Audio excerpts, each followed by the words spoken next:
ونسلم على رسوله الكريم أما بعد فأعوذ بالله من الشيطان الرجيم بسم الله الرحمن الرحيم إن الله وملائكته يصلون على النبي يا أيها الذين آمنوا صلوا عليه وسلموا تسليما اللهم صل وسلم على سيد الأنبياء والمرسلين وعلى آله الطيبين وأصحابه الطاهرين أجمعين الصلاة والسلام عليك يا سيدي يا رسول الله وعلى آلك وأصحابك يا سيدي يا حبيب الله السلام علیکم سامعین و ناظرین. آج ہمارا ہفتہ وار مجلس ذکر و دعا و درس و تدریس کا یہ سلسلہ حسب معمول جاری و ساری ہے. قبل اس کے کہ ہم کچھ معروضات اور ذکر پاک کی طرف جائیں، اس سے پہلے نبی اکرم نور مجسم جناب سید العالمین محمد رسول اللہ صلی اللہ تعالیٰ علیہ وآلہ وسلم کی بارگاہ میں نعتیہ نذرانہ سماعت فرمائیں. کھویا کھویا ہے دل ہونٹ چپ آنکھ نم ہے مواجہ پہ ہم روبرو ان کے لایا ہے ان کا کرم ہے مواجہ پہ ہم ہے مواجہ پہ ہم.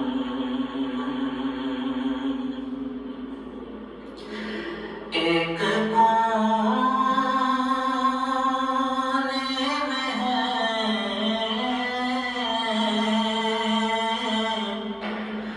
سر جھکائے ہوئے منہ چھپائے ہوئے ایک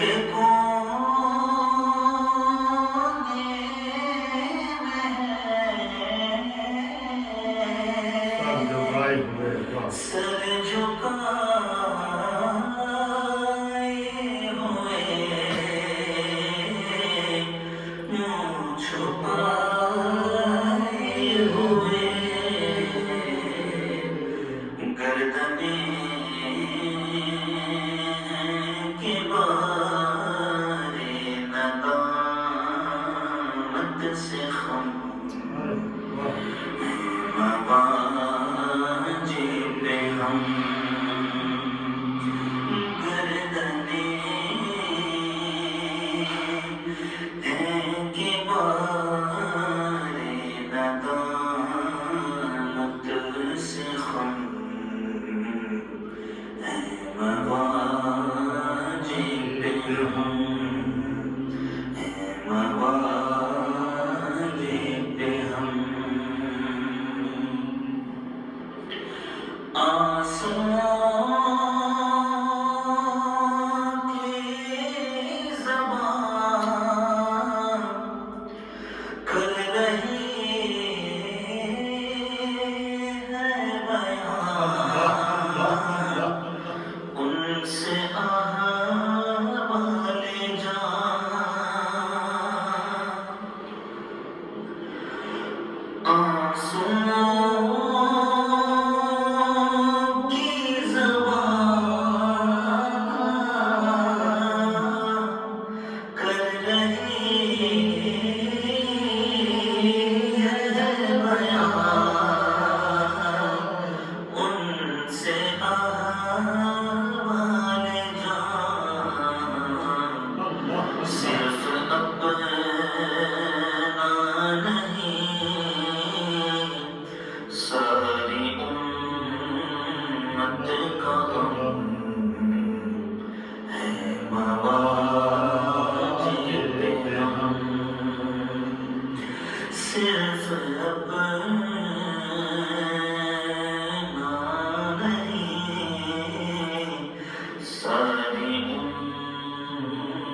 دل کا غم ہے مغازی پہ ہم کھویا کھویا ہے دل ہوں تو چپ آنکھ نم ہے مغازی پہ ہم روبرو ان کے لایا ہے ان کا کرم ہے مواجہ پہ ہم ہے مواجہ پہ ہم ہے مواجہ پہ ہم سبحان اللہ و بحمدہ. اس نعت کے اندر ایک استغاثہ ہے کہ جب ایک عاشق صادق نبی اکرم نور مجسم جناب سید العالمین محمد الرسول اللہ صلی اللہ تعالیٰ علیہ وآلہ وسلم کے روضہ پر انوار پر حاضری دیتا ہے اور جالیوں کے سامنے جب وہ کھڑا ہوتا ہے تو اس تصور کو استغاثہ بنا کر شاعر نے نبی پاک کی بارگاہ میں پیش کیا ہے کہ آپ نے ہمیں نگاہ کرم سے اپنی جالیوں کے سامنے بلا لیا ہے. ہم اپنی پرنم آنکھیں لے کر آنسوؤں سے بھیگی آنکھیں لے کر آپ کی بارگاہ میں حاضر ہیں. ہم پہ نظر کرم فرما کر قیامت کے دن بھی ہمیں اسی طرح شفاعت کے لیے پہچان لیں جس طرح آپ نے اس دنیا میں ہمیں اپنے در پر بلانے کی سعادت اور توفیق عطا فرمائی. نبی اکرم نور مجسم جناب سید العالمین محمد الرسول اللہ صلی اللہ تعالیٰ علیہ وآلہ وسلم کی جب آپ نے اعلان نبوت فرمایا تو آپ پر ایمان لانے والی جو جماعت صحابہ تھی وہ کائنات میں امت کے اندر انبیاء کے بعد سب سے بہترین جماعت ہے مسلمانوں کی اہل ایمان کی جن کی فضیلت اللہ تعالیٰ نے قرآن حکیم فرقان مجید کے اندر اس طریقے سے بیان فرمائی کہ ان الذین آمنوا بے شک وہ لوگ جو ایمان لائے اللہ کے حبیب علیہ السلام پر وعاملوا الصالحات اور انہوں نے نیک اعمال کیے جو اللہ اور اس کے رسول پر ایمان لائے اور انہوں نے نیک اعمال کیے اولئک هم خیر البریہ. تو اللہ فرماتا ہے کہ وہ لوگ جنہوں نے اپنی آنکھوں سے رسول اللہ صلی اللہ تعالیٰ علیہ وآلہ وسلم کا دیدار کیا وہ لوگ کائنات میں تمام انسانوں سے بہترین لوگ ہیں انبیاء کے بعد. یہی وجہ ہے کہ جب اللہ کے حبیب علیہ السلام پر ہجرت کر کے مکہ سے مدینہ پہنچے تو اس وقت حضرت سلمان فارسی رضی اللہ تعالیٰ عنہ آپ مدینہ طیبہ میں غلامی کی زندگی گزار رہے تھے. غلامی کی زندگی گزارتے ہوئے آپ فرماتے ہیں کہ میں نے غلامی کی زندگی دانستہ طور پر اختیار کی اور فارس سے یعنی پرشین سٹیٹ سے وہ کہتے ہیں کہ میں بکتا اس دوران جس طرح جانوروں کی منڈیوں میں تجارت کی جاتی تھی ایسا جہالت کا دور تھا اور ایسا انسانیت سوز دور تھا کہ جس طرح جانوروں کی منڈی لگتی تھی جانوروں کی تجارت کی جاتی تھی اس طرح نبی پاک صلی اللہ علیہ وسلم کے اعلان نبوت سے پہلے انسانوں کی تجارت ہوتی تھی کہ جب کوئی انسان کسی کے قابو آ جائے تو اس پتہ چلے کہ اس کا کوئی بڑا خاندان نہیں ہے یا یہ کہیں کا کوئی مسافر ہے تو اس کو پکڑ لیتے تھے اس کو غلام بنا لیتے تھے. پھر باقاعدہ بڑے بڑے جو تاجر ہوتے تھے انسانیت کے تجار ہوتے تھے ان کی منڈیاں لگتی تھیں اور ان میں وہ پھر اپنے اپنے غلاموں کو یہ میرا غلام بڑا طاقتور ہے یہ بڑا کام کرتا ہے یہ بڑا فرما بردار ہے اس طریقے سے ان غلاموں کو بیچا کرتے تھے. حضرت سلمان فارسی رضی اللہ تعالیٰ عنہ آپ توریت کے بھی عالم تھے اور انجیل کے بھی عالم تھے، اتنے بڑے، یعنی اس دور کے آپ جو ہے وہ علماء میں آپ کا شمار ہوتا تھا۔ تو توریت اور انجیل دونوں کے آپ عالم تھے۔ تو آپ فرماتے ہیں کہ میں ایک دن توریت میں نے پڑھا، کہتے پہلے میں نے انجیل کو کھولا یا انجیل میں پڑھا، تو انجیل کے اندر لکھا ہوا تھا کہ ایک اللہ کا آخری نبی آئے گا جو کھجوروں کی سرزمین پر پیدا ہوگا، یعنی عرب کی سرزمین پر پیدا ہوگا، اور اللہ تعالیٰ کا وہ آخری نبی ہوگا، اور اس نبی پر اللہ تعالیٰ دین کو مکمل کرے گا، اور قیامت تک کے لیے اللہ تعالیٰ جو ہے وہ اس دین کو اور اس نبی کی نبوت اور شریعت کو قائم اور دائم رکھے گا، اور وہ خاتم النبیین ہوگا۔ حضرت سلمان فارسی کہتے ہیں کہ یہ بات میں نے کس میں پڑھی؟ انجیل کے اندر۔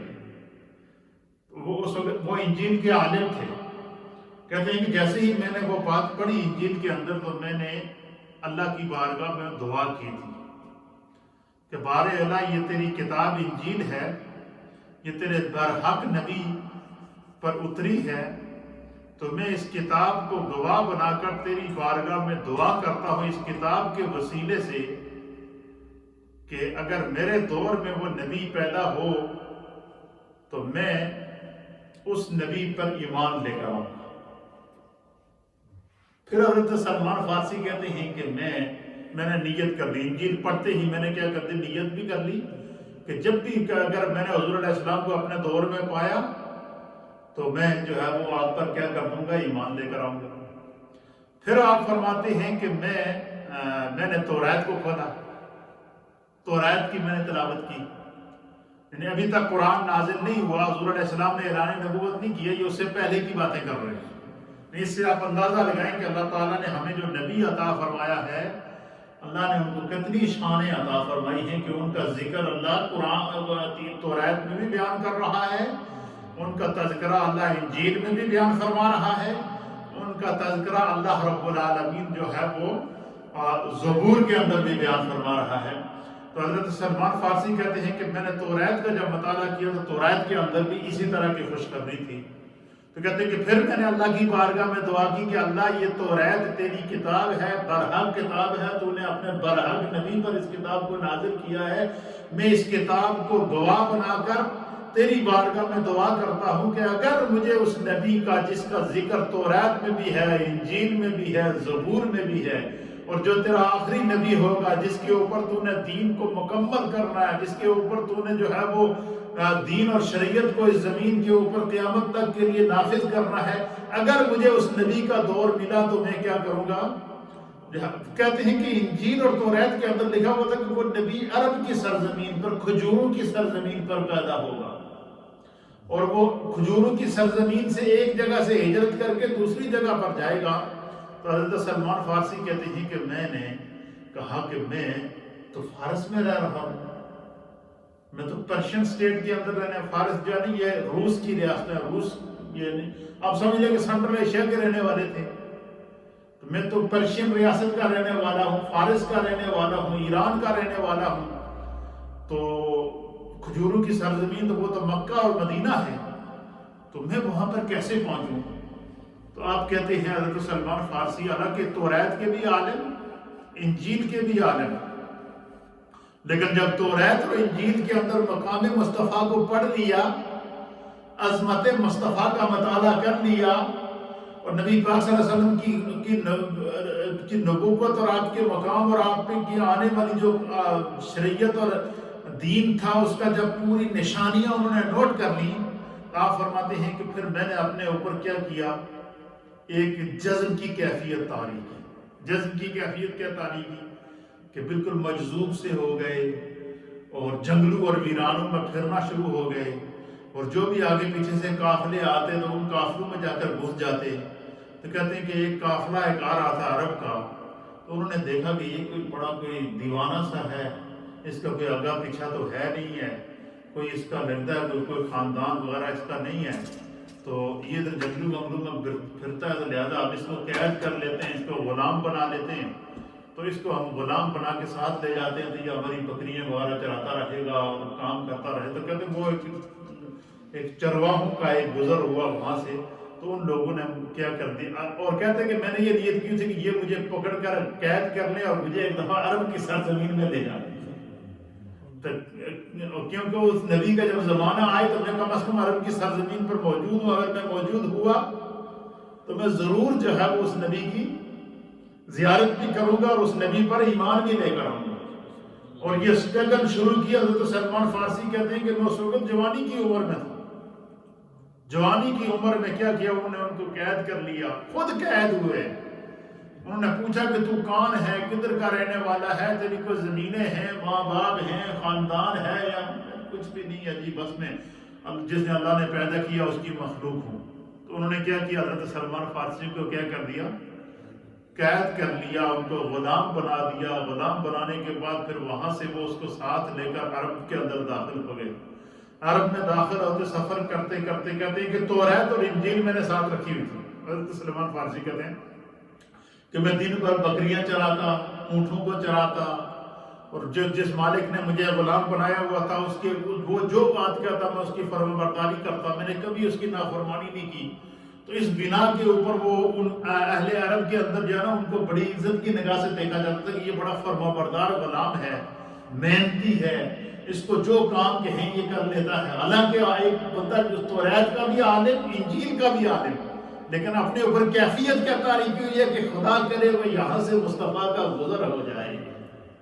وہ وقت آ جائے کہ میں آقا کا دیدار کر لوں۔ اور رسول اللہ صلی اللہ تعالیٰ علیہ وسلم، سلمان فارسی کہتے ہیں کہ مدینہ طیبہ کے اندر، اور میں نے توریت میں یہ بھی پڑھا تھا کہ وہ مکے سے وہ آخری نبی ہجرت کر کے مدینہ طیبہ کھجوروں کی سرزمین پر آئے گا۔ تو آپ کہتے ہیں کہ میں جس مالک کا غلام تھا اس نے مجھے کہا کہ بھائی یہ جو کھجوروں کے باغ ہیں ان کی ان کو تراشو، تو کہتے ہیں میرے ہاتھ میں کچھ وہ تلوار ٹائپ کی کوئی یا کلہاڑی ٹائپ کی کوئی چیز تھی، اس کے ساتھ میں کھجور کے درختوں کی کیا کر رہا تھا، ان کو کاٹ چھانٹ کر کے ان کی صفائی کر رہا تھا۔ تو میں کھجور کے درخت کے اوپر چڑھا ہوا تھا، تو کہتے ہیں کہ نیچے جو میرا آقا تھا جس نے مجھے قید کیا ہوا تھا وہ اپنے دوست سے باتیں کر رہا تھا۔ اس نے کہا جی کہ وہ مکے میں ایک شخص پیدا ہوا عبد المطلب کا پوتا ہے، وہ کہتا ہے کہ میں آخری نبی ہوں، اور وہ سنا ہے کہ مکے والوں نے اس کو وہاں سے نکال دیا ہے اور وہ وہاں سے ہجرت کر کے مدینے میں آ گیا، ادھر آ گیا ہے، یثرب میں آ گیا ہے۔ کہتے ہیں سلمان فارسی کہتے ہیں کہ میرے کان میں یہ آواز پڑی نا تو میرے جسم سے جان نکل گئی۔ وہ اس درخت سے جو ہے نا درخت پر کھجور کے درخت پہ چڑھ کر کام کر رہا تھا، تو وہاں سے میرا جو کیا ہو گیا، ایک دم میرا ڈس بیلنس ہوا، تو میں اوپر سے نیچے گر پڑا۔ تو میرا جو مالک تھا اس نے مجھے ڈانٹا، اس نے کہا نکمے آدمی ہو تو مجھے وہ ایک چھوٹے سے درخت کے اوپر بھی چڑھ گیا۔ تو کہتے بس میرے کان میں یہ آواز پڑ گئی، پھر کہتے ہیں کہ میں اس کی تقدوں میں لگ گیا، پھر آوازیں آنا شروع ہو گئی کہ مدینہ فلاں جگہ کے اندر، یثرب کے اندر فلاں جگہ کے اندر ابو ایوب انصاری کے گھر کے اوپر وہ شخص ٹھہرا ہوا ہے جو اللہ کا نبی ہے، کہتا ہے کہ میں آخری نبی ہوں، مکہ سے ہجرت کر کے مدینہ آیا ہے۔ اور وہ جو ہے حضرت سلمان فارسی کہتے ہیں کہ جس وقت میرے کان میں یہ آواز پڑی نا، اس وقت کھجوروں کی درخت کی صفائی کر رہا تھا کہ وہ محمد عربی ہجرت کر کے مدینہ پہنچ چکے ہیں۔ کہتے ہیں اسی درخت کے اوپر وہیں کھڑے کھڑے میں نے دل میں کلمہ پڑھ لیا تھا،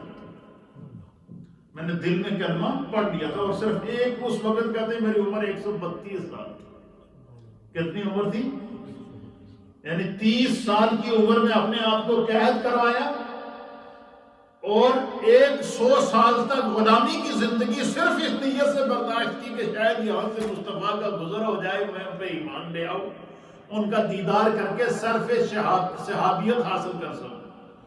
یہ وہ جذبہ تھا جو حضرت سلمان فارسی نے، ایسے نبی پاک کے جو صحابہ ہیں، آج تو لوگ صحابہ کے اوپر تان کرتے ہیں، ان صحابہ نے کس انداز سے آقا علیہ الصلوۃ والسلام اور دین کی حفاظت کی ہے۔ آپ فرماتے ہیں کہ میں پوچھتا ایک آدھ ہفتے میں ایک آدھ دن میری چھٹی ہوتی تھی، تو میں پوچھتا اس جگہ پر اس گھر میں پہنچ گیا جہاں پر سرکار دو عالم صلی اللہ تعالیٰ علیہ وسلم تشریف فرماتے، یعنی حضرت ابو ایوب انصاری رضی اللہ تعالیٰ عنہ کے گھر پر، جہاں پر اس وقت مسجد نبوی شریف ہے۔ کہتے ہیں کہ میں یہاں پر پہنچ گیا، میں وہاں پہنچا، حضور علیہ الصلوۃ والسلام کا میں نے جیسے ہی دیدار کیا، اللہ اکبر، تو کہتے ہیں کہ میں ایمان ایمان لے کر آیا۔ پھر حضرت سلمان فارسی کہتے ہیں کہ میں نے توریت اور انجیل کے اندر یہ نشانی پڑی ہوئی تھی کہ وہ جو نبی ہے وہ زکوٰۃ اور صدقہ نہیں کھاتا، کوئی اس کو ہدیہ دے دے تو وہ اس کو قبول کر لیتا ہے۔ پھر اس طرح کی 2-3 اور نشانیاں بھی کہتے ہیں کہ میں ایک دفعہ کچھ کھجوریں لے کر گیا اور میں نے کہا کہ یہ صدقے کی کھجوریں ہیں، آپ ان کو قبول فرمائیں۔ تو کہتے ہیں کہ حضور علیہ الصلوۃ والسلام نے فرمایا کہ میں اللہ کا نبی ہوں اور نبی کے اوپر صدقہ کھانا جائز نہیں۔ کہتے ہیں کہ میرا یقین اور پکا ہو گیا۔ حضرت سلمان فارسی کہتے ہیں پھر کہتے ہیں کہ میں نے توریت کے اندر یہ پڑھا تھا کہ اس نبی کے پیشانی کے اوپر دونوں کندھوں کے درمیان میں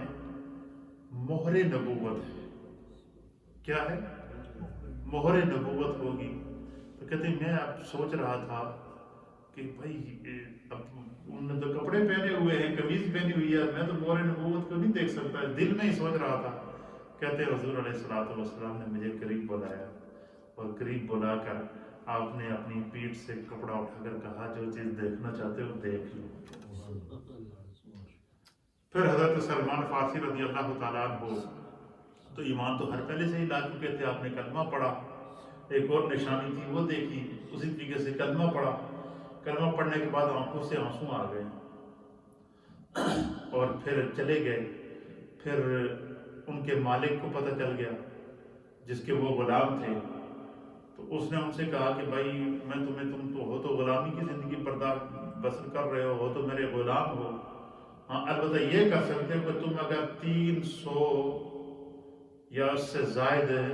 کھجوروں کے درخت وہ لگاؤ، وہ جب جوان ہوں ان کو پانی دو، جب وہ جوان ہوں ان کے ساتھ پہلا پھل لگے گا تو آزاد ہو جائے گا۔ اب کھجور کا درخت ہے، اس کی کئی 100 سال عمر ہوتی ہے، پھر وہ بڑا ہوتا ہے۔ تو آپ کہتے ہیں کہ میں پریشان تھا، میں نبی پاک کی بارگاہ میں گیا تو میں نے آنسو بہائے تو حضور نے فرمایا کیا بات ہے، میرے سلمان کو کس نے رلایا ہے؟ تو حضور علیہ الصلوۃ والسلام کی بارگاہ میں انہوں نے عرض کی کہ یا رسول اللہ اس طرح میرے مالک نے یہ شرط رکھی ہے کہ اتنے درخت تو لگائے گا، پھر وہ درخت جوان ہوں گے، ان کے ساتھ پہلا پھل لگے گا، پھر تجھے آزاد کروں گا۔ تو اللہ کے حبیب علیہ الصلوۃ والسلام نے صحابہ سے کہا کہ بھائی اے اہل مدینہ، انصاری صحابہ سے کہا کہ جس کے پاس کھجور کے باغ ہیں وہ اپنے اپنے باغ سے 10 کھجور کے درخت لے کر آؤ، ہم نے سلمان کے لیے 300 درخت پورے کرنے ہیں۔ کہتے ہیں حضور صحابہ درخت لے کر آ گئے، 300 درخت پورے ہوئے، وہ چھوٹے چھوٹے درخت پودے لے کر گئے جس کو نرسری کہتے ہیں ہماری زبان میں۔ حضور علیہ السلام نے فرمایا کہ سلمان چلو آج میں بھی تمہارے ساتھ درخت لگاؤں گا، تجھے آزاد کروانا ہے اسلام کے لیے، تو نے اتنی بڑی قربانی دی ہے کہ صرف اسلام کے لیے اور میرے دیدار کے لیے تو نے 100 سال غلامی کی زندگی گزاری ہے۔ تو کہتے ہیں کہ حضور علیہ السلام وہ درخت لے کر گئے، ہم وہاں اس باغ کے اندر درخت لگائے۔ حضور علیہ السلام نے پہلا درخت اپنے ہاتھ سے لگایا، دوسرا لگایا، تیسرا لگایا، چوتھا لگایا، پانچواں لگایا، حتیٰ کہ 300 درخت ایک جگہ پر ایک میدان کے اندر کیا کر دیے۔ کہتے ہیں بس ان درختوں کو حضور علیہ السلام کا ہاتھ لگنا تھا، وہ درخت وہیں سے ہرے بھرے ہونا شروع ہو گئے، نشو و نما شروع ہو گئی۔ دیکھتے ہی دیکھتے کئی دنوں کے اندر وہ درخت بڑے ہو گئے، ان کے ساتھ کھجوریں لگ گئے، پھل لگ گئے۔ پھر وہ آپ آزاد ہو گئے۔ آزاد ہو کر یہ جو کہتے ہیں عجوا جو کھجور ہے، جو سب سے مہنگی کھجور ہے اور جس کے بارے میں نبی پاک صلی اللہ علیہ وسلم نے فرمایا کہ یہ شفا ہے، یہ وہ عجوا کھجور ہے، یہ حضرت سلمان فارسی کے اس باغ کی کھجور ہے، ان درختوں کی کھجور ہے جن کو سرکار ان درختوں کی نسل سے ہے جن کو حضور علیہ السلام نے اپنے ہاتھوں سے لگایا تھا مدینہ طیبہ کے اندر۔ تو پھر حضرت سلمان فارسی آزاد ہو کر آ گئے، نبی پاک کی بارگاہ میں آ کر رونے لگے۔ حضور نے فرمایا کہ میرے سلمان کو کس نے رلایا؟ تو انہوں نے عرض کی کہ یا رسول اللہ اب 132 سال میری عمر ہو گئی ہے، تو اے نوجوان لوگ ایمان لا رہے ہیں، اگر میں جوان ہوتا میں کم از کم اسلام کے کام آ جاتا۔ تو کہتے سرکار نے فرمایا دعا کرو میرے سلمان کے لیے، پھر دعا کی اور حضور نے عرض کی اللہ کی بارگاہ میں عرض کیا کہ یا بار الہ میرے سلمان کو جتنی عمر ہے اس کو اتنی عمر اور عطا فرما، اور جوانی والی عمر عطا فرما، اور صحت و سلامتی والی عمر عطا فرما۔ کہتے ہیں حضور علیہ الصلوۃ والسلام کے حق کی دعا حضرت سلمان فارسی کے حق میں قبول ہوئی تو آپ کو اللہ تعالیٰ نے 264 برس عمر عطا فرمائی، اور 264 برس میں آپ کے سارے دانت سلامت تھے، بالکل توانا تھے، جوان آدمی کی طرح آپ کی قوت تھی۔ یہ بات جو اصل میں یہ واقعہ مجھے یاد کیسے آیا کہ حضرت سلمان فارسی کو سرکار کی محبت کا یہ عالم تھا، تو آپ سے کوئی پوچھتا نا کہ سلمان تیرے والد کا کیا نام ہے، تو اپنا سلسلہ نسب بیان کر، انہوں نے چونکہ حضور علیہ السلام کی محبت کے اندر ساری زندگی غلامی میں گزاری، وہ اپنا نام بتایا کرتے تھے کہ سلیمان بن اسلام بن اسلام، یا جب بھی اپنا نام بتاتے تو وہ کیا کہتے کہ سلمان بن اسلام، فرمایا کہ میرا نام سلمان ہے اور میں اسلام کا بیٹا ہوں، مجھے اللہ نے عزت دی ہے رسول اللہ پر ایمان لانے کی اور آپ سے محبت کے صلے میں اللہ نے یہ مجھے مقام عطا فرمایا، اس لیے میرا نام سلمان بن اسلام ہے۔ تو وہ حضرت سلمان فارسی، یہ نبی پاک کے صحابہ، یہ ان کی قربانیاں ہیں، تو اس لیے ہمیں جو ہے وہ اللہ تعالیٰ کے حبیب علیہ السلام کے صحابہ اکرام کا جب بھی تذکرہ آئے تو ہمیں ان کے لیے جو ہے وہ ہمیشہ بڑی محبت کے ساتھ اپنے دل و جان کو فرش راہ کرنا چاہیے۔ نبی علیہ السلام نے اپنے صحابہ کی عظمت کو کس طرح بیان کیا، یہ ایک حدیث اور پھر ذکر کرتے ہیں۔ حضرت عبداللہ بن مغفل رضی اللہ تعالیٰ عنہ بیان کرتے ہیں کہ قال رسول اللہ صلی اللہ تعالیٰ علیہ وآلہ وسلم اللہ اصحابی، حضور علیہ السلام نے فرمایا کہ میرے صحابہ لا تتخذوہم غرضا بعدی، میرے صحابہ کے معاملے میں اللہ تعالیٰ سے ڈرتے رہو، لا تتخذوہم غرضا بعدی، حضور نے فرمایا میرے بعد، میرے دنیا سے تشریف لے جانے کے بعد،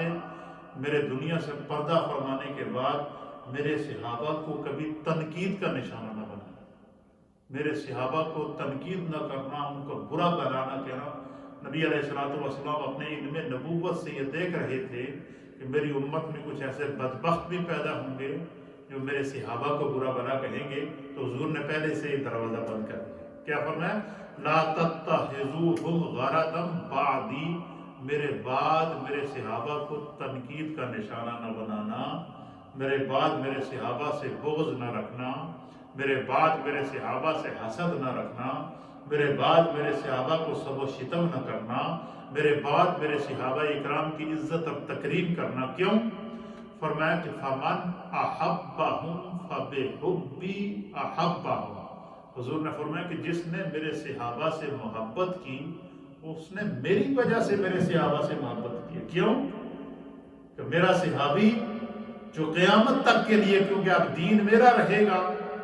قیامت تک کے لیے اللہ نے مجھے خاتم النبیین بنا کر بھیجا ہے، قیامت تک کے لیے شریعت میری باقی رہے گی، قیامت تک کے لیے سکہ سرکار کا چلتا رہے گا، لہذا جس صحابی رسول نے حضور علیہ السلام کو حالت ایمان میں دیکھ لیا، آپ کی صحبت کا ایک لمحہ پا لیا، قیامت تک کے لیے تمام انسانیت پر انبیاء کے بعد خدا نے اسے افضل اور اعلیٰ کر دیا۔ تو فرمایا کہ میرے پہلی نصیحت کیا کر رہے ہیں حضور؟ یہ نصیحت کس کو کر رہے ہیں؟ اپنی امت کو کر رہے ہیں، اور قیامت تک آنے والی مسلمان امت کو نبی علیہ السلام وصیت کر رہے ہیں۔ کیا وصیت؟ لا تتخذوہم غرضا بعدی، میرے دنیا سے تشریف لے جانے کے بعد کبھی بھی میرے صحابہ کو برا نہ کہنا، میرے صحابہ پر تنقید نہ کرنا، میرے صحابہ پر زبان تان نہ کھولنا، میرے صحابہ کو برا بھلا نہ کہنا، میرے صحابہ کے بارے میں برا نہ سوچنا، میرے صحابہ کے بارے میں جو ہے وہ ہمیشہ جو ہے وہ ان سے محبت کرنا۔ کیوں؟ فمن احبہم، جس نے بھی میرے صحابہ سے محبت کی، حضور کیا فرماتے؟ جس نے بھی میرے صحابہ سے محبت کی، اور پتہ ہے کیوں محبت کریں گے میرے صحابہ سے؟ فَبِحُبِّ أَحَبَّهُمْ، میرے صحابہ سے میری آنے والی امت اس لیے محبت کرے گی کہ میرے صحابہ نے مجھ سے محبت کی۔ تو صحابہ اکرام کی محبت کو بھی حضور نے قبول کیا، صحابہ اکرام کے ایمان کو بھی حضور نے قبول کیا، صحابہ اکرام کی قربانیوں کو بھی حضور نے قبول کیا، صحابہ اکرام کی جو ہے وہ کی شہادتوں کو بھی حضور نے قبول کیا، اور صحابہ اکرام کی دین کے لیے دی جانے والی جو خدمات تھی ان کو بھی قبول کیا، ان کے مال کو بھی قبول کیا، ان کی اولاد کو بھی قبول کیا، ان کے عمل کو بھی قبول کیا، ان کی نیکیوں کو بھی قبول کیا۔ اور نبی پاک کے صحابہ انسانیت کے اندر نبیوں کی امتوں میں وہ واحد جماعت ہے کہ جن کے عمل کی بھی خدا گارنٹی دیتا ہے، جن کے جنتی ہونے کا بھی خدا اعلان کرتا ہے، اور جن کے عمل کے لیے میرے مصطفیٰ اس طرح بیان کرتے ہیں۔ حضور نے فرمایا کہ میرے صحابی کا عمل پتہ ہے تمہیں کیسا ہے؟ کیسا ہے؟ حضور نے فرمایا بعد میں آنے والا کوئی اگر وہ پہاڑ کے برابر بھی سونا صدقہ کر لے، میرے صحابی کے ایک مد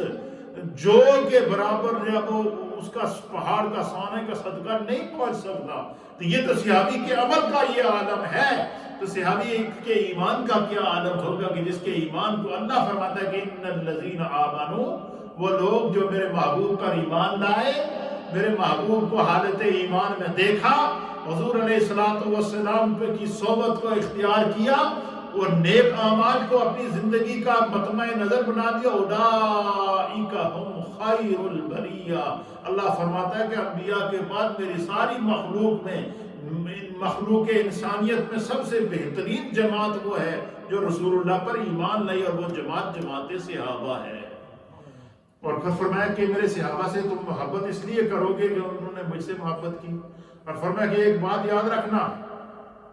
یہ ان لوگوں کے لیے تعزیانہ عبرت ہے یہ حدیث جو صحابہ اکرام کے خلاف زبانوں کو کھولتے ہیں اور صحابہ اکرام کے خلاف جو ہے ان کو سب و شتم کرتے ہیں۔ ان کے بارے میں یہ حدیث سنیے،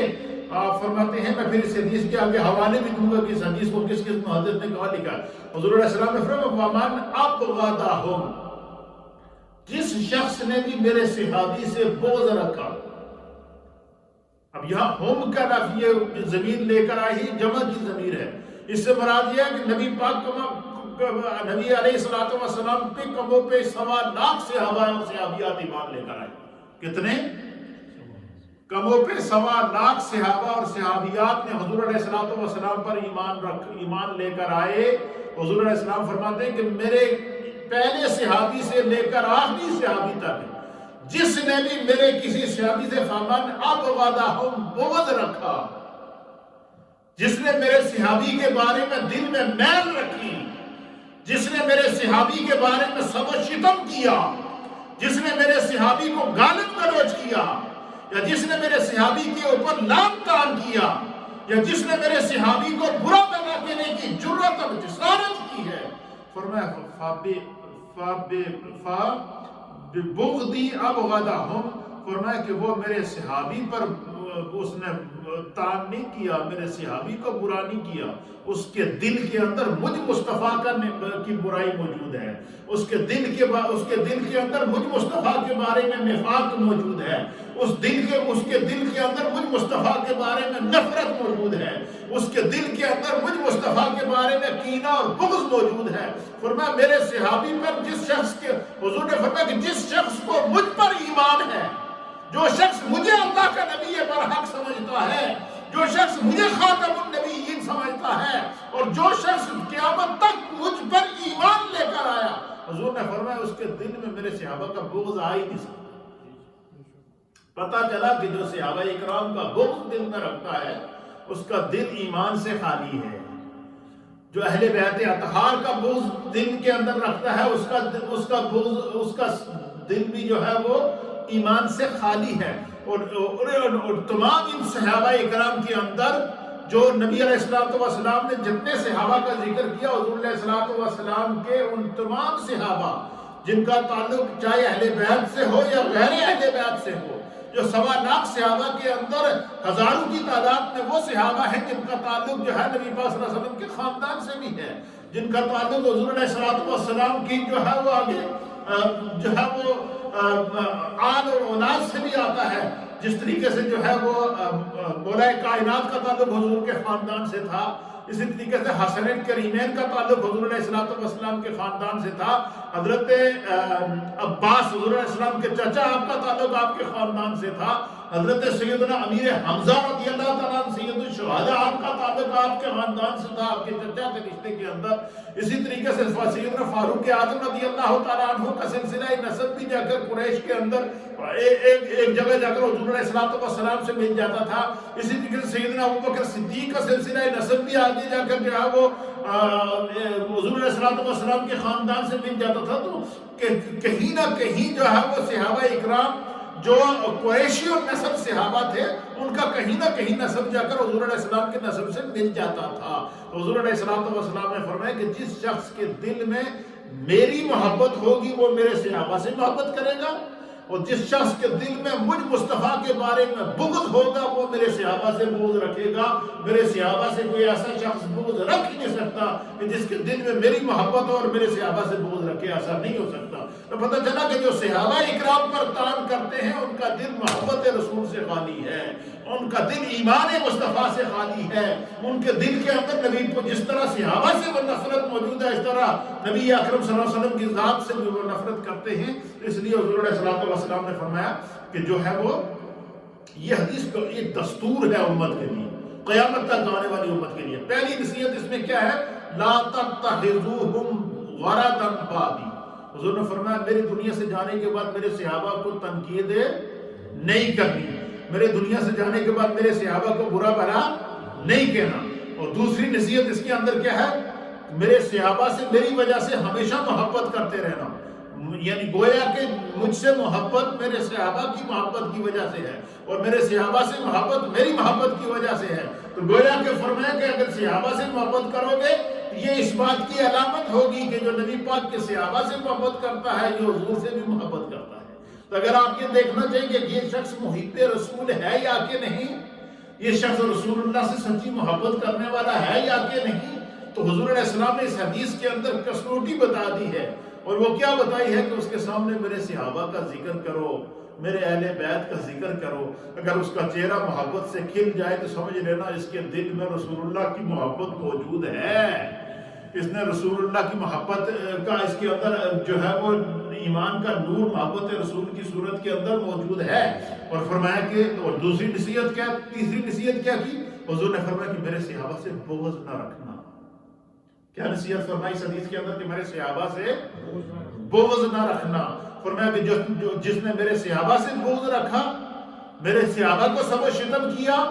میرے صحابہ کو برا بھلا کہا، حضور علیہ السلام فرماتے ہیں کہ اس نے میرے صحابہ کو نہیں کہا، اس نے مجھے رسول سے بغض رکھا ہے. تو صحابہ سے محبت رسول کی محبت، صحابہ سے بغض رسول اللہ سے بغض کی علامت ہے. اس لیے یہ بڑا نازک اور ایمانی مسئلہ ہے. آپ نے دیکھا کہ اس محرم کے اندر جب صحابہ اکرام کی کچھ بدبخت لوگوں نے جو ہے گستاخی کی، اور پھر کیا ہوا پورے پاکستان کے اندر آپ نے دیکھا کہ کس طرح مسلمان جو روڈوں کے اوپر نکل آئے اور ایک کس انداز سے پوری دنیا کے اندر پروٹیسٹ کیا گیا اور کس طرح ان بدبختوں کو بے نقاب کیا گیا. تو نبی علیہ السلام نے یہاں پھر آگے چوتھی نصیحت حضور علیہ السلام اسی حدیث میں فرماتے ہیں. حضور نے فرمایا وَمَنْ آذَاهُمْ، اور یاد رکھو اے میری امت، قیامت تک آنے والے سرکار اپنے ہر امتی کو نصیحت کر رہی. وَمَنْ آذَاهُمْ، جس نے میرے کسی بھی صحابی کو برا کہا، جس نے میرے کسی بھی صحابی کو اذیت دی، جس نے میرے کسی بھی صحابی کو تکلیف پہنچائی، جس نے میرے کسی بھی صحابی کو دکھ پہنچایا، فرمایا وَمَنْ آذَاهُمْ فَقَدْ آذَانِي، وہ تکلیف اس صحابی کو نہیں ہے. صحابی کو تکلیف بعد میں ہوتی ہے، مجھ مصطفیٰ کو تکلیف پہلے ہوتی ہے. فرمایا صحابی کی گستاخی رسول اللہ کی گستاخی ہے، صحابی کی توہین رسول اللہ کی توہین ہے، صحابی کی محبت رسول اللہ کی محبت ہے، صحابی سے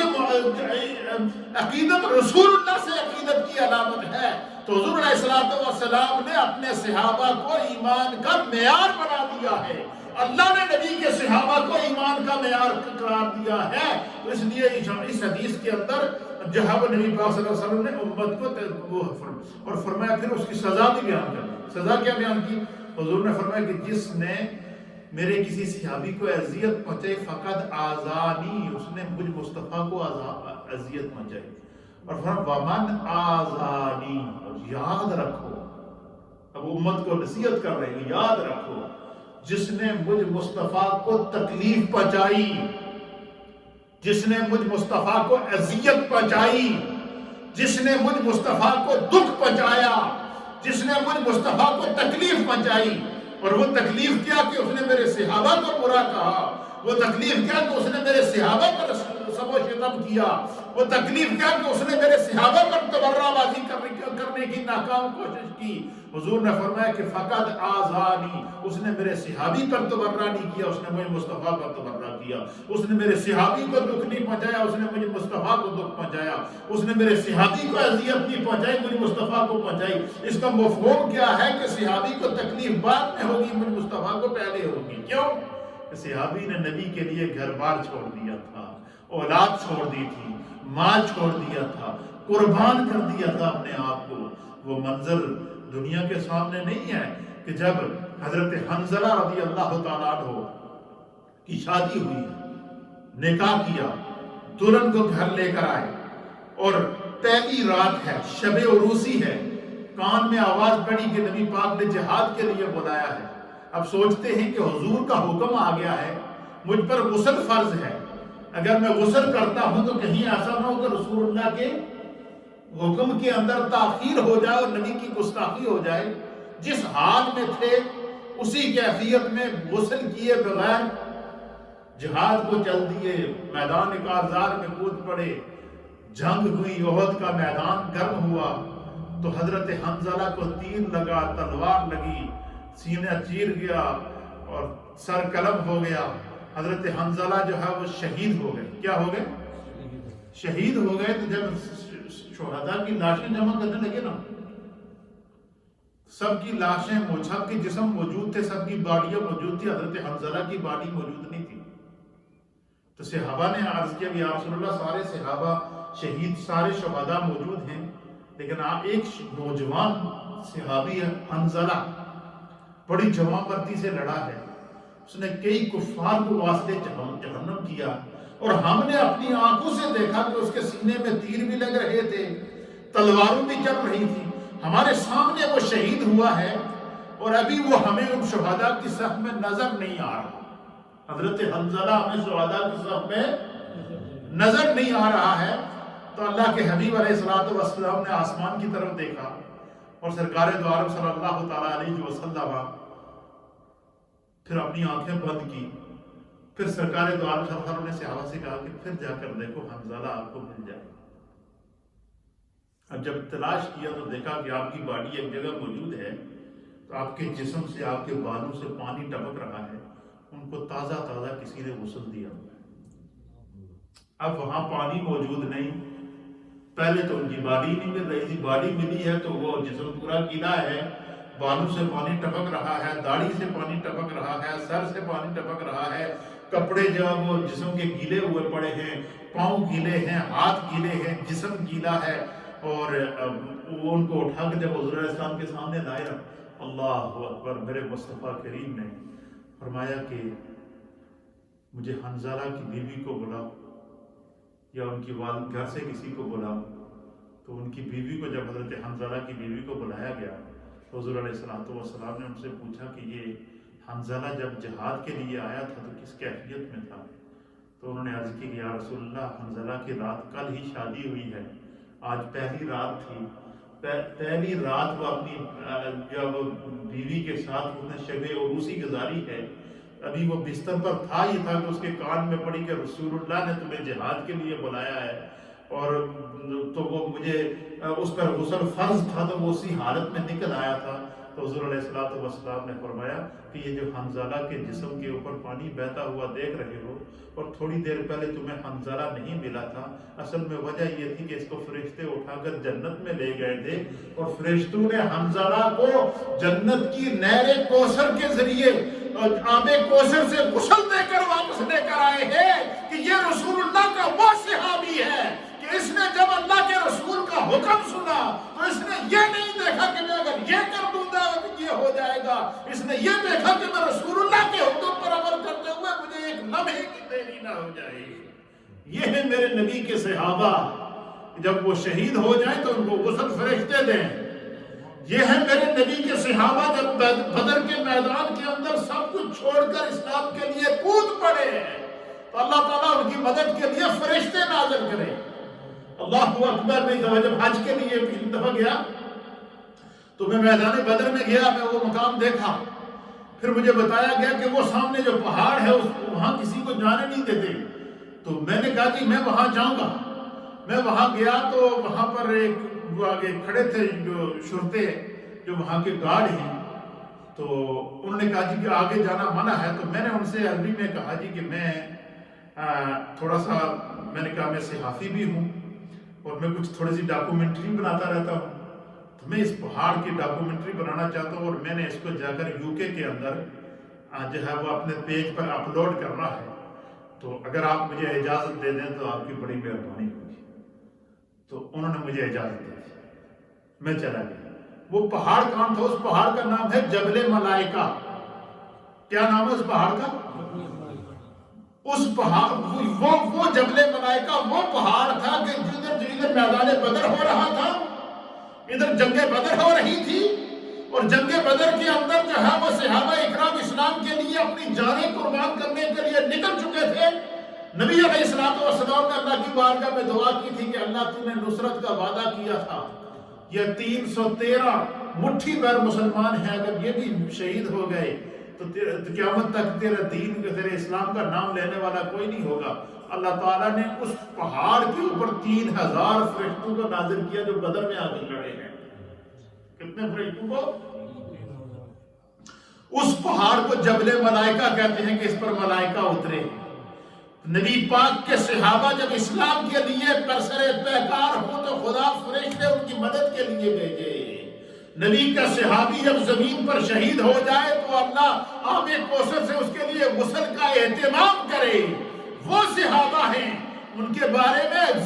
ہلکا سا جملہ بھی زبان کے اوپر لانا اس کے لیے جگر گھردے، سوائے اس کے کہ جس کے دل کے اندر ایمان نہ ہو۔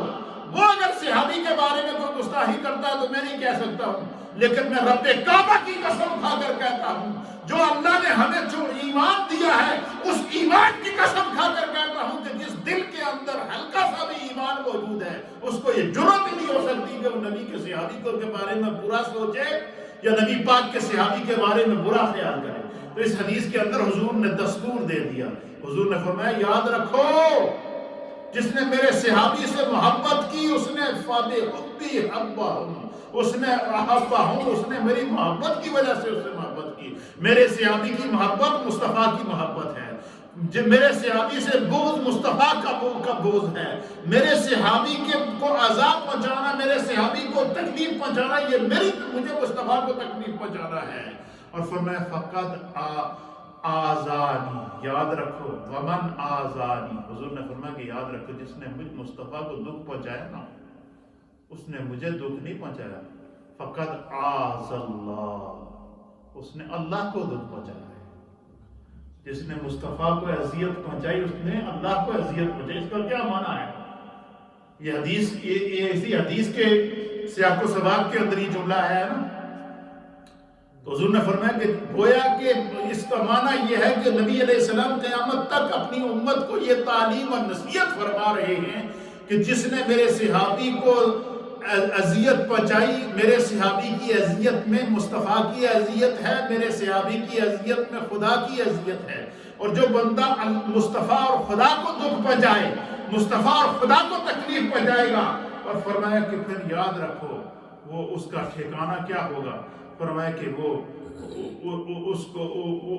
عنقریب اللہ تعالیٰ اس کو ایسی پکڑ میں ڈالے گا کہ وہ پھر جہنم کی آگ میں ہمیشہ جلتا رہے گا۔ تو نبی یہ ایمان کی کسوٹی ہے، یہ ایمان کا معیار ہے، یہ عقیدہ ہے مسلمان کا کہ ہمیں صحابہ اکرام کے بارے میں کوئی تنقید نہ سننی ہے، نہ اس کے بارے میں سوچنا ہے۔ اگر کوئی یہ معیار، یہ عقیدہ ذہن میں رکھیں کہ اگر کوئی صحابہ کی محبت کی آڑ میں اہل بیت کو برا کہنے کی جرت کر رہا ہے، حضور نے فرمایا اس پر بھی لعنت کرو، اور جو اگر کوئی اہل بیت کی محبت میں صحابہ پر لعنت کر رہا ہے یا صحابہ کو برا کہہ رہا ہے، حضور نے فرمایا اس پر بھی لعنت کرو۔ کیوں؟ اور اللہ سے دعا کرو کہ اللہ تعالیٰ لعنت اللہ علی شرکم، خدا اس کی شر سے ہمیں محفوظ رکھے۔ اللہ اس پر جو یہ حدیث جو اتنی بڑی جامع حدیث ہے نبی پاک کے صحابہ کے بارے میں، اس حدیث کو وَأَخْرَجَهُ التِّرْمِذِي فِي سُنَن، امام ترمذی نے سنن ترمذی کے اندر اس حدیث کو نقل کیا، کتاب المناقب، کتاب مناقب کے اندر جہاں صحابہ اکرام کے مناقب لکھے ہیں اس کے اندر اس حدیث کو نقل فرمایا۔ اور دوسرے باب جو ہے وہ سب اصحاب النبی کے بارے میں باب میں لکھا، جلد نمبر 5 ہے، اور جو ہے وہ صفحہ نمبر 696 کے اوپر، اور اس حدیث کا نمبر ہے، امام ترمذی نے اس حدیث کا نمبر لکھا ہے 3862 نمبر یہ حدیث ہے۔ پھر اسی طریقے سے امام احمد بن حنبل نے اس حدیث کا مسند امام احمد کی جلد نمبر 5 اور صفحہ 54 کے اوپر نقل فرمایا ہے۔ اسی طریقے سے امام بہقی نے اس کو نقل فرمایا ہے، اور دیگر محدثین نے اس کو نقل فرمایا ہے۔ تو آج کے اس پورے درس کے اندر ہم نے کیا سیکھا ہے کہ اگر ہم نے اپنے ایمان کو بچانا ہے تو ہمیں رسول اللہ کے صحابہ سے محبت کرنی ہوگی۔ اس حدیث کا دوسرا سبب یہ ہے کہ اگر ہم چاہیں کہ اللہ اور اس کے رسول کی محبت ہمیں ملے تو ہمیں رسول اللہ کے صحابہ سے محبت کرنی ہوگی۔ اگر ہم چاہیں کہ ہم اللہ اور اس کے رسول کی جو ہے وہ ان کو تکلیف پہنچانے سے بچیں تو ہمیں اللہ اور ہمیں نبی پاک کے صحابہ کو تکلیف نہیں دینی ہے۔ اللہ تعالیٰ ہمیں دین کو سمجھنے کی توفیق عطا فرمائے۔ یہ بات عقیدے کی آ گئی تھی، اس لیے میں نے اس حدیث کو ذرا تفصیل سے بیان کر دیا۔ اللہم صلی علی نبی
على محمد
Allah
سبحان اللہ والحمد للہ ولا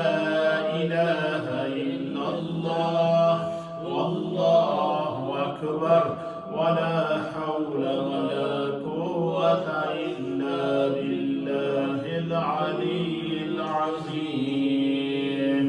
سبحان اللہ والحمد للہ ولا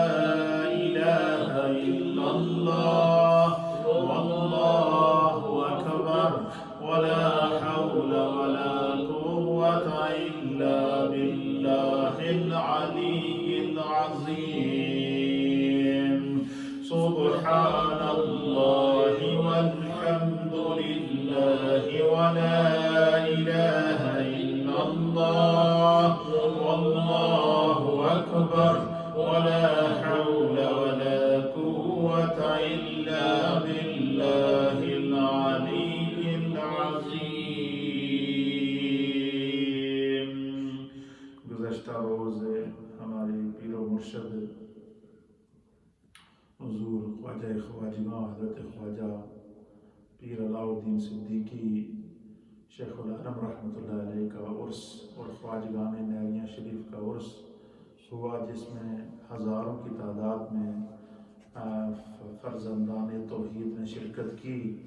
اور ہر سال میں بھی اس عرس میں شرکت کرتا تھا، لیکن اس سال وہاں شرکت کی حاضری وہاں تو نہ ہو سکی، لیکن تاہم الحمدللہ پورے عرس کی کاروائی کو تکبیر ٹیلی ویژن کے ذریعے لائیو کرنے کی بھی سعادت حاصل ہوئی۔ تو آج کی اس مجلس کو میں خواجگان نیریاں شریف اور نبی پاک کے تمام صحابہ اکرام بالخصوص جن کا ذکر آج ان احادیث کے اندر کیا گیا، ان کو اصالِ ثواب کیا جائے گا۔ ہمارے حاجی محمد اعظم صاحب کی جانب سے ایک قرآن کریم ختم کیا گیا ہے، دیگر اوراد و وظائف سورہ یاسین شریف چودھری صاحب کی طرف سے، ہمارے بھائی اسلم صاحب کی طرف سے اور دیگر دوستوں کی جانب سے پڑھی گئی ہیں۔ اللہ اپنی بارگاہ میں قبول فرمائے۔ اللہم صلی علی سیدنا و نبینا و مولانا محمد وعلی آل سیدنا و نبینا و مولانا محمد صلاة دائمة مقبولة تؤدي بها حقه العظیم۔ یا رب بالمصطفیٰ بلغ مقاصدنا واغفر لنا ما مضى یا واسع الکرم۔ یا اللہ جتنے جملہ کلمات طیبات پڑھے گئے ہیں، جو ذکر اذکار کیا گیا ہے، جو کلمات طیبات پڑھی گئی ہیں، جو تلاوت کی گئی ہے، جتنے اوراد و وظائف پڑھے گئے ہیں، جو اس مجلس کی ماہانہ ہفتہ وار جتنے بھی اوراد و وظائف کاروائی ہوتی ہے، اللہ اپنی بارگاہ میں قبول فرما۔ اللہ اس کو اپنی بارگاہ میں قبول فرما۔ اس کا ثواب نبی پاک صلی اللہ تعالیٰ علیہ وسلم کی بارگاہ میں پیش کرتے ہیں، قبول فرما۔ تمام انبیاء کرام کی بارگاہ مقدسات میں پیش کرتے ہیں، قبول فرما۔ بالخصوص اللہ نبی پاک صلی اللہ علیہ وسلم کی کم و بیش 1.25 لاکھ جتنے بھی صحابہ کرام صحابیات اور اہل بیت اطہار ہیں، اللہ سب کی ارواح کو پیش کرتے ہیں، قبول فرما۔ ان نفوس قدسیہ کے صدقے اللہ ہم سب کے تمام صغیرہ کبیرہ دانستہ نادانستہ گناہوں کو معاف فرما۔ ہم سب کے تمام مرحومین کی، والدین کی، عزیز و اقارب کی اللہ بخشش و مغفرت فرما، سب کے درجات کو بلند فرما۔ جتنی مائیں بہنیں بزرگ نوجوان جو گھروں کے میں ریڈیو کے ذریعے اور سوشل میڈیا کے ذریعے اس وقت پوری دنیا میں ہمیں دیکھ رہے ہیں، اللہ ان تمام کے گھر بار میں رزق، روزگار، کاروبار، مال، جان، عزت، آبرو، اولاد میں برکت عطا فرما۔ سب کے مرحومین کو اللہ اس کا ثواب پیش کرتے ہیں، قبول فرما۔ یا اللہ اس محفل کی برکات نصیب فرما۔ یہ خالصتاً تیری رضا کے لیے ذکر کی مجلس ہوتی ہے، اللہ جو تو نے ذاکرین کا اجر رکھا ہے ہمیں وہ عطا فرما۔ جو مائیں بہنیں گھروں میں سن رہی ہیں، اللہ سب کی برکتیں عطا فرما، سب کی نیک دلی جائز حاجات مقاصد مرادوں کو پورا فرما۔ ایک دو نوجوان بیمار ہیں، اللہ تعالیٰ ان کو شفا عطا فرما۔ ایک والدین نے اپنے بچوں کی دعا کے لیے کہا ہے، اللہ ان کے حق میں اس دعا کو قبول فرما۔ جن کے بچے بیرا روی کا شکار ہیں، اللہ ان کو ہدایت عطا فرما۔ جو اپنے والدین اپنے بچوں اور بچیوں کے اچھے رشتوں کی تلاش میں ہیں، اللہ ان کے لیے اچھے سے اچھے رشتے مقدر فرما۔ جن گھروں میں پریشانیاں ہیں، اللہ ان کو دور فرما۔ جن ماؤں بہنوں بزرگوں نوجوانوں نے دعا کے لیے کہا ہے، اللہ اس مقدس مجلس کے صدقے ان کے حق میں اس دعا کو قبول فرما۔ جو بیمار ہیں، اللہ ان کو شفا عطا فرما۔ ایک میرے عزیز ہیں بڑے پیارے، میں جب برمنگم میں ہوتا تھا تو میرے پاس انہوں نے پڑھا بھی ہے، آج مجھے اطلاع ملی ہے کہ وہ نوجوان بچہ تھا، وہ آج فوت ہو گیا، اللہ اس کی بخشش فرما۔ اللہ محمد چودھری محمد سلمان کی بخشش فرما، اللہ اس نوجوان کی بخشش فرما۔ اللہ اس کے درجات کو بلند فرما، اس کے بچوں کو، اس کی والدہ کو اللہ صبر عطا فرما۔ یا رب کریم، وہ نیک نوجوان تھا، اس نے ہمارے ساتھ پڑھا ہے، ہمارا شاگرد رہا ہے، اور اس نے میرے ساتھ ایک مسجد میں شب و روز گزارے ہیں، میرے پیچھے نمازیں اس نے پڑھی ہیں۔ اللہ اس کے درجات کو بلند فرما، جنت میں جگہ عطا فرما۔ جتنے نوجوان بچے پریشان ہیں اللہ ان کی پریشانیوں کو دور فرما، جو بے اولاد ہیں اللہ انہیں نیک اور صالح اولاد عطا فرما، جو اولاد والے ہیں انہیں صراط مستقیم پر چلنے کی توفیق عطا فرما، اپنی عافیت، سلامتی اور پناہ عطا فرما۔ ہمارے ان تمام دوستوں کے گھر بار، رزق، روزگار میں برکتیں عطا فرما۔ ہمارے چودھری خلیل صاحب ہیں، بھائی افضل صاحب ہیں، حاجی اعظم صاحب ہیں، حاجی حنیف صاحب ہیں، جتنے بھی ہمارے ساتھی ہیں، حاجی نادر خان صاحب ہیں، اللہ ان تمام ساتھیوں کو شفائے کاملہ، عاجلہ، تامہ، دائمہ، مستمرہ عطا فرما، ان کی ساری مشکلات کو دور فرما۔ ہماری اس محلے کی اللہ حفاظت فرما، بچوں کی حفاظت فرما۔ جو بچے آج ہم نے کلاسز کا آغاز کیا ہے، اللہ ہمارے ان بچوں کی حفاظت فرما، اساتذہ کی حفاظت فرما۔ اس وبا کو، کورونا کی وبا کو اللہ دنیا سے ختم فرما کر شفا والی ہوا کو نازل فرما۔ یا اللہ تو علیم بذات الصدور ہے، ہمارے صغیرہ گناہوں کو معاف فرما، کبیرہ گناہوں کو معاف فرما۔ رب اغفر وارحم وانت خیر الراحمین برحمتک۔